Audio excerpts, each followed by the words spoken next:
Nakakahiya ginawa ng mga Pinoy fans sa NBA. Sacramento coach bumilib sa Ginebra point guard. Tara, kwentuhan. Mataas ang naging expectation ng mga Pinoy fans na makukuha sa NBA Summer League itong si Kevin Kiambao ng Sacramento Kings. Pero nang naglabas na sila ng roster, hindi natin nakita ang pangalan ng ating kababayan. Hindi binigyan ng pagkakataon ng Kings itong si KQ na ipamalas ang kanyang talento sa NBA Summer League. Kaya labis na nadismaya ang mga Pinoy fans at sinugod ang social media ng Sacramento, mga idol. Puno ng Pinoy comments ang post ng Kings na inuudyok at pinapagalitan sila bakit hindi nila kinuha si Kiambao.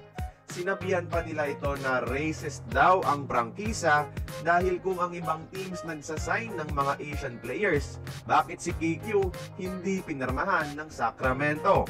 Nakakahiya lang mga idol, di ba? Dahil naging tikon talo tayo sa NBA. And knowing na may Pinoy sa kanilang organization na nire-representa tayo na si Jimmy Alapag, ganon ang igaganti natin? Magpasalamat na lang sana tayo na binigyan nila ng chance si Kevin na mag-try out. Hindi man pinalad pero at least nabigyan ng pagkakataon, di ba? Improve, practice at bawi na lang ulit sa susunod. Samantala mga idol, isang Sacramento Kings coach ang bumilib sa naging laban ng Ginebra at San Miguel sa Game 6 ng PBA Semis. Alam naman natin na nauwi ang laro sa isang legendary game winner ng isa sa mga legendary point guard sa bansa na si L.A. Tenorio. At napukaw nito ang pansin ng Sacramento coach, mga Lodi. Legendary yan, yung sinabi ng Sacramento coach, mga idol, sa tira ni Tenorio. At yung coach na tinutukoy ko ay walang iba kundi si Coach Jimmy Alapag, ang assistant coach ng Sacramento sa NBA at former teammate ni LA sa Gilas, Pilipinas. Hanga at naging proud itong si Coach Jimmy sa ginawa ng dating kakampi dahil alam niya kung gaano kahirap ang pinagdaanan ni LA para makabalik sa ganitong posisyon.